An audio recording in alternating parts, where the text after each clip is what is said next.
Alaikum bisidqi fa inna sidqa yahdi ilal birri fa innal birra yahdi ilal jannah. Hendaklah kamu berlaku jujur, karena jujur itu mengantarkan kamu kepada kebaikan, dan kebaikan itu mengantarkan kamu kepada surga. Jadi dalam bisnis itu kejujuran itu penting, trust. Trust, jujur. Jadi nanti kaitannya dengan nanti amanah itu harus trust. Kejujurannya itu sampai ke situ. Detail sampai ke situ. Sehingga nanti beliau bertanya kembali kepada calon pembelinya, berapa yang Anda mau beli barang dagangan ini? Jadi yang menentukan harga itu pembeli, bukan penjual. Ini menarik. Jadi menarik ya. Bagaimana sih sebenarnya idealnya itu pengembangan ekonomi kemasjidan itu? Seperti apa idealnya? Termasuk hukumnya, Prof, karena ini juga ada khilafiyah juga, apakah bisa transaksi atau tidak di masjid dan sebagainya.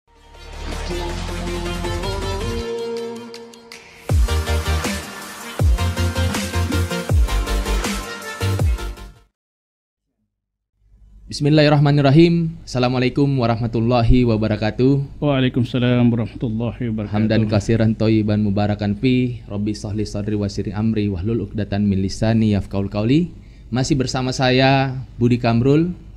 Alhamdulillah dalam program Majelis Ulama TV di program Bincang Ekonomi Syariah Terkini.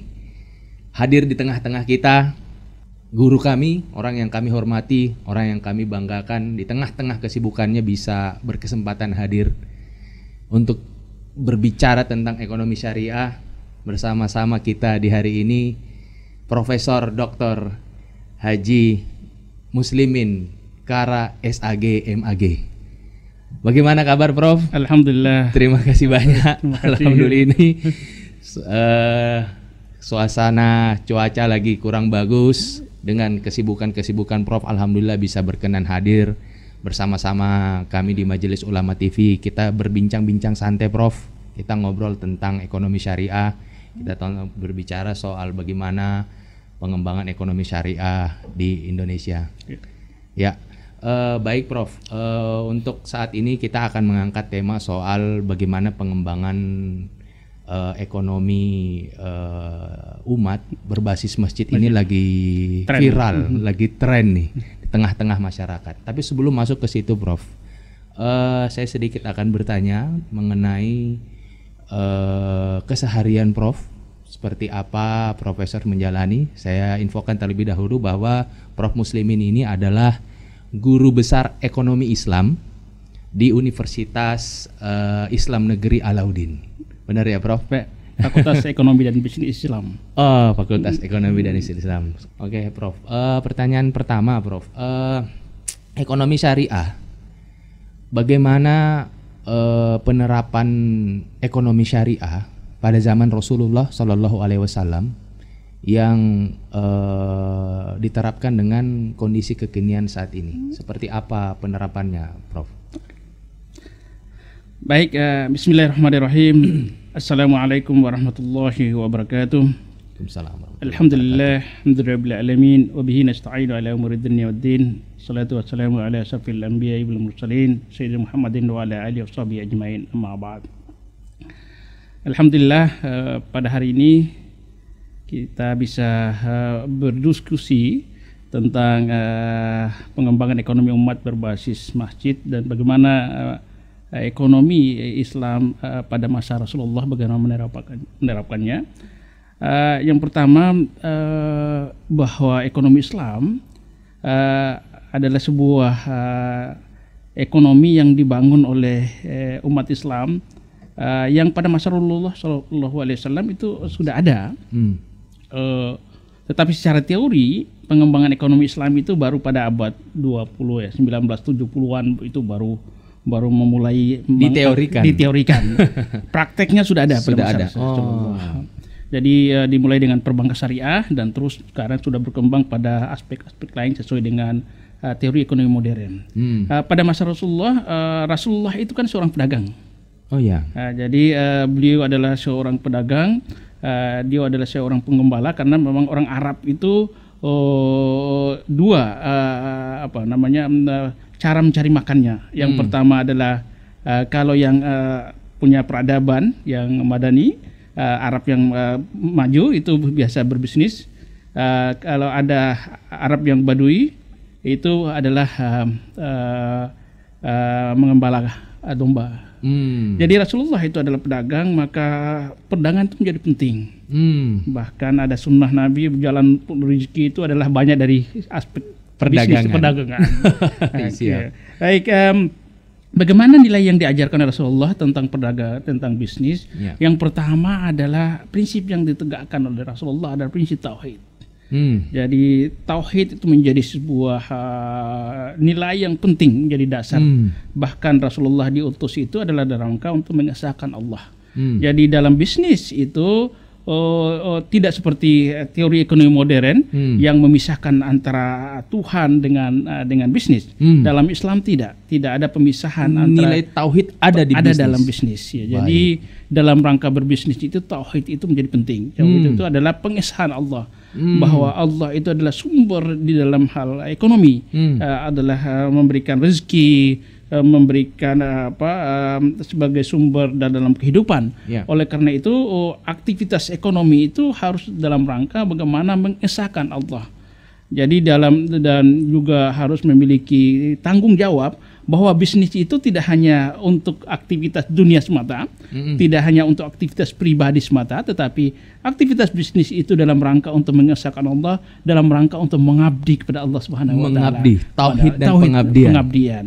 Jadi Rasulullah sudah dalam bisnis juga, dalam dakwahnya Rasulullah itu ditopang oleh bisnis. Bahkan ketika hijrah Rasulullah, yang pertama melakukan adalah nanti kita akan bahas tentang masjid, membangun masjid, menguasai pasar. Itu adalah memberdayakan umat dengan itu adalah dalam rangka untuk nilai-nilai ekonomi. Jadi bagaimana penguatan ekonomi itu menjadi fondasi dasar di dalam dakwah, di dalam bagaimana menegakkan kalimat tauhid itu. Itu yang pertama. Jadi tauhid itu menjadi penting di dalam ekonomi, bahwa di dalam aktivitas ekonomi itu didasarkan oleh nilai-nilai ketuhanan, dan kita melakukan itu dalam rangka pengabdian kepada Allah. Tidak jadi, hanya mencari uang, pengabdian. Jadi isinya jangan dipisahkan, tapi ada ketauhidan dan pengabdian kepada Allah. Menarik sekali poin ini, Prof. Yang kedua, nilai yang diajarkan oleh Rasulullah itu adalah nilai kejujuran. Kalau kita lihat untuk berbisnis itu, nilai yang harus dilakukan adalah nilai-nilai sifat-sifat yang dimiliki Rasulullah. Yang pertama adalah sidik, amanah, patanah, dan tablik ya. Itu sifat Rasulullah. Jadi yang pertama sifat sidik, jujur. Kejujuran itu penting. Di dalam berbisnis itu Rasulullah itu jujur. Tidak boleh berbohong di dalam.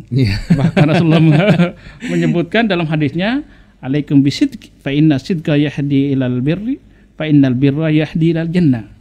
Hendaklah kamu berlaku jujur, karena jujur itu mengantarkan kamu kepada kebaikan, dan kebaikan itu mengantarkan kamu kepada surga. Jadi dalam bisnis itu kejujuran itu penting. Trust, jujur. Jadi nanti kaitannya dengan nanti amanah itu harus trust. Jadi dalam bisnis tidak hanya modal. Kunci pertama dalam yang diajarkan oleh Rasulullah itu adalah amanah itu, kepercayaan. Misalnya Rasulullah dalam berbisnis, karena beliau adalah orang jujur, orang yang amanah, itu banyak pelanggannya. Ketika ditanya oleh karena kejujurannya akhirnya pelanggannya banyak percaya, dan itu luar biasa.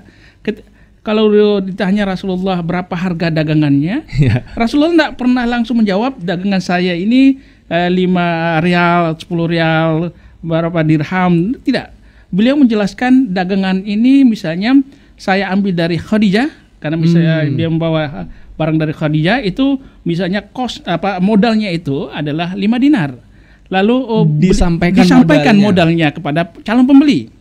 Lalu setelah itu keuntungannya disampaikan juga? Belum. Rasulullah kedua menyampaikan kos. Operasionalnya. Jadi modal, lalu kos. Misalnya Rasulullah menjelaskan, saya bawa dagangan ini dari dari Makkah ke Madinah itu 2 hari 2 malam menggunakan kuda ini, dan beliau menjelaskan secara rinci tentang kos daripada. Jadi kejujurannya itu sampai ke situ. Detail sampai ke situ. Sehingga nanti beliau bertanya kembali kepada calon pembelinya, berapa yang Anda mau beli barang dagangan ini? Jadi yang menentukan harga itu pembeli, bukan penjual. Ini menarik. Jadi menarik ya. Jadi disampaikan kosnya, harga produksinya, dan kemudian mau beli berapa? Kita misalnya, juga pasti akan menjadi tidak enak juga. Wah, ini gimana nih? Betul. Kalau pembeli misalnya modalnya itu adalah 5 dinar, kosnya 2 dinar, masa beli 7 dinar? 7 dinar. Ya mau berdagang pasti ada harus untung kan, orang ini kan membutuhkan psikologi sebagai penjual, akhirnya melihat ini kok orang jujur sekali ya. Jadi yang menentukan harga itu adalah pembeli, bukan Rasulullah. Sehingga banyak orang yang tertarik, dan itu jujur, itu modelnya Rasulullah, kejujuran. Dan itu dalam teori ekonomi modern, trust itu menjadi penting. Kalau ekonomi modern bukan hanya modal menjadi struktur pertama di dalam berbisnis. Yang pertama adalah trust, kepercayaan, amanah itu. Karena kalau ini sikap ini kan luar biasa. Masya Allah. Mudah-mudahan ada berkah yang kita bisa dapatkan dari sini, Prof. Baik. Yang ketiga adalah fatonah, tentu harus cerdas ya. Jadi dalam berbisnis itu kecerdasan itu penting. Oleh karena itu umat Islam harus cerdas. Cerdas bahwa umat Islam tidak boleh menjadi hanya konsumen. Rasulullah Islam harus menjadi produsen. Dan apa yang dilakukan oleh Rasulullah ketika hijrah dari Makkah ke Madinah, setelah beliau mendirikan masjid, mempersaudarakan antara muhajirin dengan ansar, beliau sampaikan kepada pemuka-pemuka Islam, sahabat-sahabat beliau yang pandai berbisnis, misalnya Utsman bin Affan, Abdurrahman bin Auf, itu untuk menguasai pasar. Kuasai pasar. Kuasai produksi. Jangan menjadi konsumen, harus kuasai pasar. Karena pasar ketika itu dikuasai oleh Yahudi. Yahudi itu karakter perilaku ekonominya adalah tidak sedang dolim, karena perbuatan riba dan sebagainya itu jamur oleh dan menzolimi dan sebagainya. Dan itu harus kuasai pasar. Jadi umat Islam harus menjadi produsen, tidak hanya menjadi konsumen. Produsen dan menguasai pasar. Fatonah. Jadi itu harus cerdas. Tentu yang terakhir adalah tablik, sikap Rasulullah itu adalah harus informatif ya. Membangun silaturahmi, membangun kerjasama, sinergitas antara satu orang dengan orang lain, bahwa dalam bisnis, dalam mencari rezeki itu tidak hanya kompetensi pribadi yang diunggulkan, tapi juga buat kompetensi ataupun kekuatan kolaboratif antara orang muslim satu dengan muslim yang lain. Maka kita harus saling menopang untuk menguasai ekonomi ini. Maka harus menjalin silaturahmi, kekuatan antara umat Islam. Ya, siapa yang membuat apa dan sebagainya, kita harus melakukan itu dengan baik. Baik, alhamdulillah. Terima kasih banyak pencerahannya, Prof. Kita masuk ke poin Indonesia saat ini, kekinian saat ini. Jadi dengan jumlah penduduk saat ini Indonesia di 270 juta sekian, kemudian data BPS 2021 itu kita mayoritas Muslim 88%, hampir 90% umat Muslim. Tetapi ada data yang mencengangkan, Prof, bahwa angka kemiskinan Indonesia itu menyentuh di angka 26 juta jiwa, hampir sekitar 30 juta jiwa. Pertanyaan saya, Prof, karena mayoritas Muslim, tingkat kemiskinannya tinggi, bagaimana korelasi pemahaman agama atau ketaatan dengan tingkat kemiskinan ini, Prof? Ini saya juga membaca literasi bahwa Profesor pernah meriset hal tersebut. Silakan, Prof. Baik, jadi problem kemiskinan ini adalah problem kita, problem bangsa kita.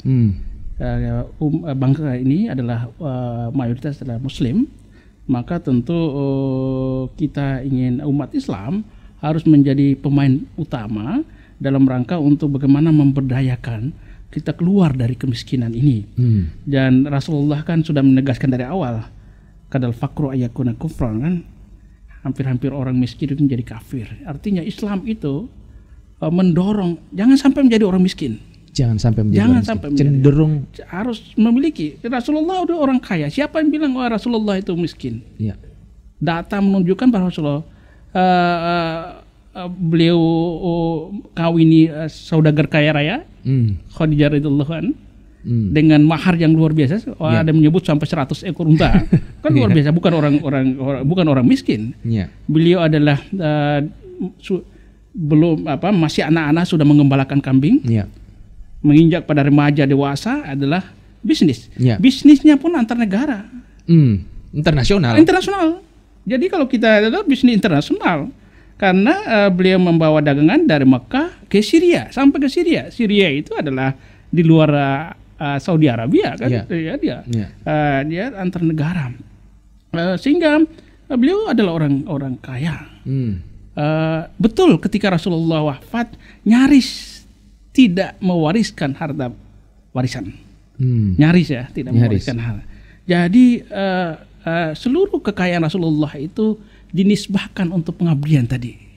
Jadi Islam itu mengajarkan pada kita, ayo kita mencari rezeki, mencari harta kekayaan. Tetapi kekayaan itu bukan untuk atribut kita untuk bersenang-senang di dunia, tetapi kekayaan itu dalam rangka pengabdian kita kepada Allah Subhanahu wa taala. Hubungannya tadi tauhid dan pengabdian itu. Jadi ayat yang mengatakan wa makhluqul jinna wal insa illa liya'budun kan adalah pengabdian, bahwa sesuatu kekayaan itu untuk pengabdian kepada Allah, dan itulah nilai esensi, dan itulah yang dibawa mati kan. Jadi bukan kayanya, bukan hartanya dia bawa mati, betul. Tetapi efek positif daripada harta itu. Oleh karena itu Islam mendorong kita menjadi orang yang kaya, orang yang memiliki. Rasulullah dalam hidupnya selalu mendorong untuk menjadi kaya. Dan dalam ayat banyak sekali ayat-ayat yang menyebutkan untuk bekerja. Misalnya dalam surah Taubah, wa qul i'malu sarallahu amalakum wa rasuluhu wal mu'minun tarduna ila alimil ghaibi was syahadah fa yunabbi'ukum bima kuntum ta'malun. Jadi dunia ini adalah tempat kita untuk bekerja. Jadi esensi kehidupan kita di dunia ini adalah bekerja. Jadi kalau kita tidak bekerja, maka tidak ada efek yang kita bawa, tidak ada amal. Jadi dunia ini adalah tempat kita mazra'atul amal, tempat untuk mencari untuk beribadah, untuk beramal. Oleh karena itu dorong kita untuk mencari harta benda. Bahkan Asy-Syatibi dalam teorinya menyebutkan ad-daruriyatul khamsah, 5 yang utama yang harus dimiliki oleh manusia. Yang pertama adalah kebutuhan dalam rangka hifdzuddin, hifdzul akal, hifdzun nafas, hifdzun nasab, dan hifdzul mal.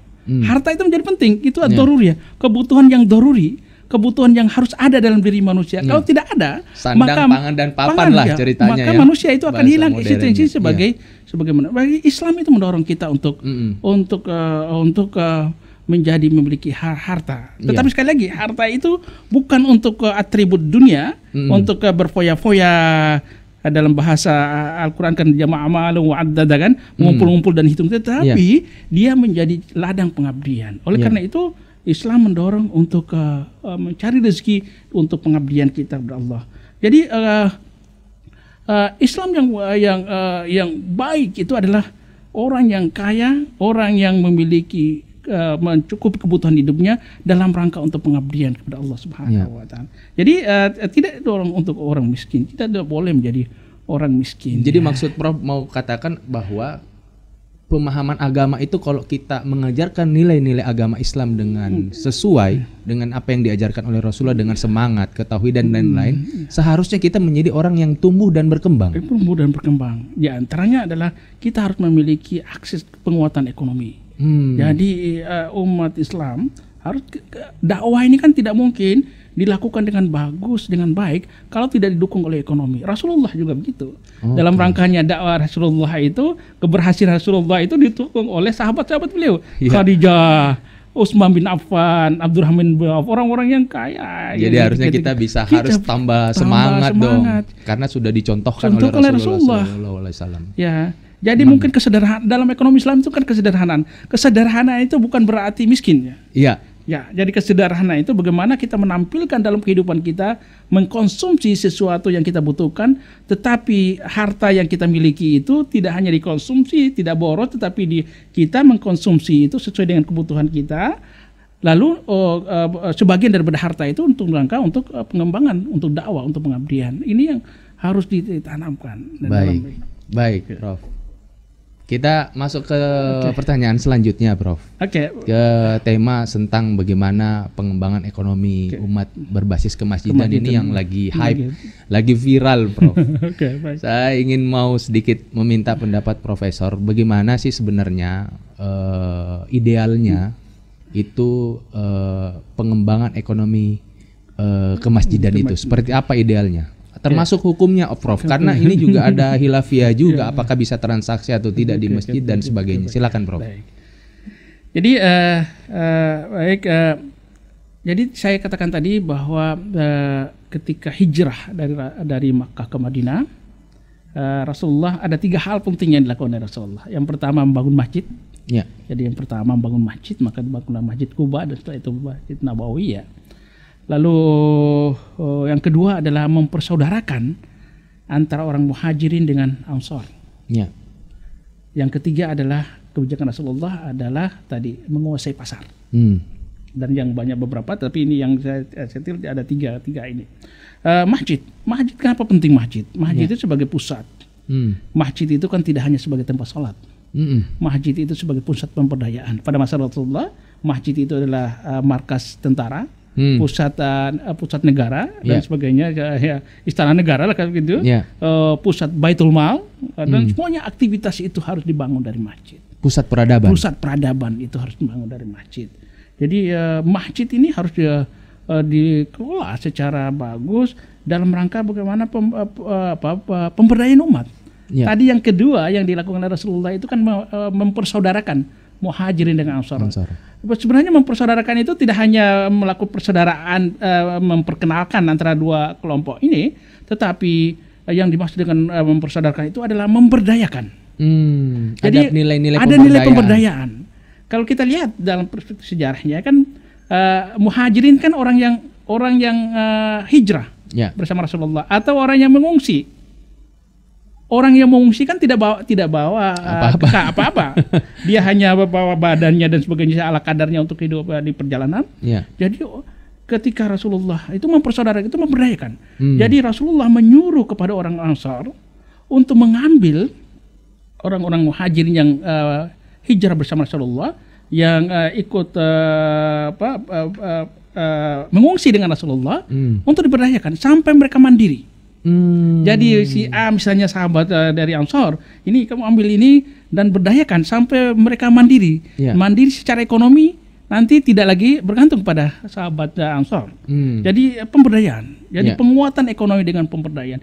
Jadi masjid kaitannya dengan itu, Rasulullah menyuruh kita untuk memperkuat, memberdayakan ekonomi umat berbasis masjid. Jadi masjid ini harus kita arahkan bagaimana dia menjadi pusat pemberdayaan umat. Karena yang dilakukan Rasulullah dakwanya adalah memberdayakan dalam segala aspek, termasuk ekonomi.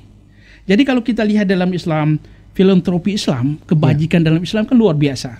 Orang modern sekarang berbicara tentang filantropi, kebajikan, tetapi Islam jauh lebih awal, dahulu memperkenalkan teorinya muncul belakangan. Tapi sudah dipraktekkan terlebih dahulu oleh Rasulullah, filantropi Islam. Jadi filantropi Islam itu sumbernya adalah zakat, infak, sedekah, wakaf dan hibah. Apakah dana itu bisa digunakan? Bisa digunakan. Jadi kalau dana-dana ini kan sumber filantropi Islam semuanya. Bagaimana zakat, bagaimana infak, sedekah. Tapi berbisnis ada resiko, Prof. Saya melihat kan di masjid ini kadang-kadang di prakteknya kita memberdayakan marbotnya atau imam masjidnya untuk berbisnis di halaman masjid misalnya. Tetapi itu kan kadang ya ada resiko berbisnis. Nah, bagaimana pertanggungjawaban ketika hal tersebut terjadi? Apakah memang akadnya harus disampaikan terlebih dahulu atau seperti apa, Prof? Jadi pengelolaan masjid ini misalnya dana-dana masjid. Jadi dana masjid itu kan tidak hanya dana-dana sumbangan dalam bentuk infak ya. Tapi mungkin ada zakat. Apakah harus disampaikan terlebih dahulu bahwa dana ini digunakan untuk berbisnis ini atau? Ya, jadi bisnis nanti kan bisa digunakan bagaimana pengelola masjid itu melakukan bisnis, dan bisnisnya tentu tidak mengabaikan ya faktor-faktor memang ada risiko dalam bisnis itu, ada risk and return dan risk ya, ada risiko, ada keuntungan. Tapi bagaimana pengelola masjid, tentu pengelolaan dana dalam masjid kan tidak hanya marbot ya. Jadi mungkin di masjid itu kan ada bisa apalagi di kota dibenar khusus ya, dibuat misalnya di halaman masjid itu didirikan mungkin ada BMT tempat untuk menerima wakaf. Jadi kita kan selama ini kan baru jadi harus ada lot khusus untuk bagaimana dana itu digunakan untuk pengembangan bisnis dan harus secara profesional dilakukan. Jadi ini saya kira dalam kaitannya dengan ekonomi syariah memang untuk pengembangan ekonomi syariah itu ada 2 hal yang perlu dilakukan. Yang pertama penguatan sumber daya manusia. Yang kedua adalah produk ekonomi syariah itu harus inovatif, kreatif dan punya prospek. Jadi ini yang perlu saya melihat secara komprehensif ke sana ya. Jadi pertama adalah bagaimana pengelola masjid itu tidak hanya marbot-marbot, mungkin lebih untuk ke rutinitas jemaah ibadah ya. Tapi yang lebih penting itu adalah bagaimana penguatan sumber daya manusia daripada pengelola masjid, mulai dari marbotnya, pengurus masjidnya, atau orang komprehensif ya, karena memang harus linear semuanya. Lalu nanti bagaimana produk-produk yang dihasilkan, tentu kan bagaimana penguatan produk-produk yang relevan yang harus kita lakukan dalam kaitannya pemberdayaan umat di masjid. Misalnya dengan dana wakaf, kita menerima wakaf. Mungkin di situ ada di kompleks misalnya di perumahan ada orang yang mau wakaf dananya. Ini saya punya modal 10 juta. Kelola modal ini kalau jatuh jangan sampai habis ya gitu. Tentu kan wakaf itu kan tidak boleh. Jadi kalau dikelola dengan bagus ya, mungkin dengan wakaf kan ada yang wakaf temporer ya. Ada yang wakaf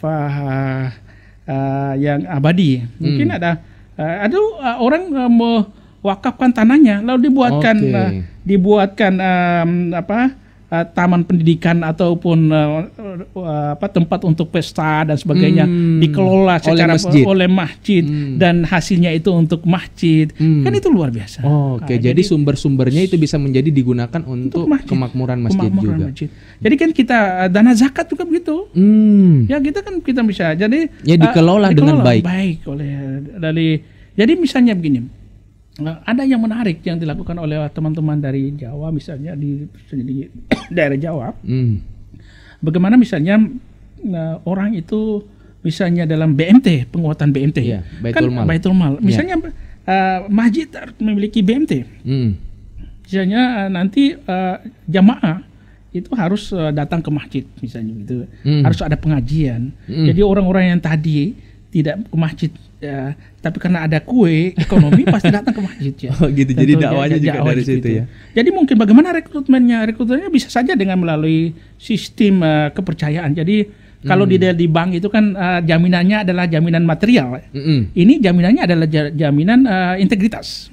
Jaminan integritas. Wow. Misalnya anggota misalnya jemaah masjid yang sudah lama di situ, sudah karakternya sudah bagus dan sudah menjamin ada tetangganya, dia punya bisnis, industri ya. Tetapi industri rumah tangganya ini bagus, tapi dia tidak punya modal. Disupport dengan bantuan itu. Jadi masjid membantu memberikan dengan tidak boleh harus bahwa dana ini adalah dana Qardul Hasan, mungkin nanti dikembalikan modalnya ya, lalu nanti ditentukan ya kamu tentukan berapa untuk masjid ya kalau dari keuntunganmu itu. Tetapi yang menjamin tadi misalnya ibu atau bapak yang tadi itu adalah pengurus masjid yang sudah tahu karakternya dia. Jadi bukan jaminan material seperti itu. Jadi kalau gitu. Jadi begitu. Misalnya ada anggota baru yang mau masuk ke di situ, yang mau ikut terlibat dalam pengembangan ekonomi itu juga harus ada jaminan dari anggota lama sehingga jaminan itu luar biasa. Jadi Prof. Ini yang belum. Jadi kreativitas dan inovasi dari pengurus masjid pikirkan untuk itu. Data masjid kita kurang lebih 720 720.000 sekian, 729.000 lah dari data Dirjen Bimas Kemenak itu. Kemudian yang data secara manual itu sekitar 500.000. Ini kalau kita berdayakan, masjid ini menjadi potensi ekonomi yang luar biasa. Luar biasa. Bagaimana pendapatnya, Prof? Jadi saya kira masjid ini harus digerakkan. Saya kira sekarang anak-anak muda gerakan, apalagi sekarang kan dengan ekonomi kreatif, ekonomi yang berbasis online dan sebagainya, menggerakkan anak-anak muda, itu kan bisa menjadi basis. Jadi pemberdayaan ini dua. Jadi dia pemberdayaan aspek imannya dan juga ekonominya. Jadi umat ini berjalan. Jadi jangan sampai nanti ekonominya bagus, tetapi imannya lagi kurang. Imannya bagus tapi miskin, kan tidak bagus juga itu. Ya, jadi dua. Saya kira ini yang harus dilakukan.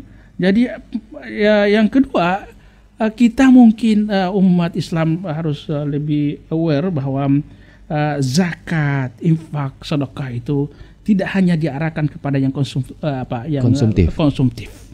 Masuk ke produksi. Harus produktif. Ya, jadi saya kira. Tapi sering diumumkan, Prof. Masjid-masjid pengumuman dengan saldo kas sekian puluh juta. Itu harus dipergunakan. Dipergunakan. Saya kira harus dipergunakan. Itu kan saya kira kalau kita lihat kuncinya adalah trust. Jadi kalau sudah terbangun trust, saya kira sekarang kan masjid sudah mulai bagus ya. Jadi masyarakat tidak sungkan-sungkan untuk memberikan donasinya kepada masjid kalau dia memiliki trust. Jadi dibangun trust masjid itu. Jadi penguatan, saya kira penguatan pengurus masjid trust, bagaimana membangun visi ekonomi mereka, visi pemberdayaan. Mudah-mudahan 729.000 masjid kita di Indonesia ini bisa membangun trust kepada masyarakat sehingga potensi ekonomi bisa dikembangkan lebih baik. Saya kira itu bisa. Masya Allah. Apalagi kalau ada yang kaya, ada di komplek ataupun daerah. Enak juga kita nyumbang itu juga enak karena berkah dan bisa memberdayakan. Saya kira itu yang menjadi usaha pekerjaan kita. Baik, terima kasih banyak Prof atas waktu dan diskusinya. Semoga memberikan manfaat buat kita semua. Terima kasih banyak pemirsa, saudara-saudara semua di Majelis Ulama TV. Sampai jumpa di episode-episode Bincang Ekonomi Syariah terkini selanjutnya dengan pembicara-pembicara yang kompeten yang memberikan manfaat buat kita semua. Assalamualaikum warahmatullahi wabarakatuh. Waalaikumsalam warahmatullahi wabarakatuh.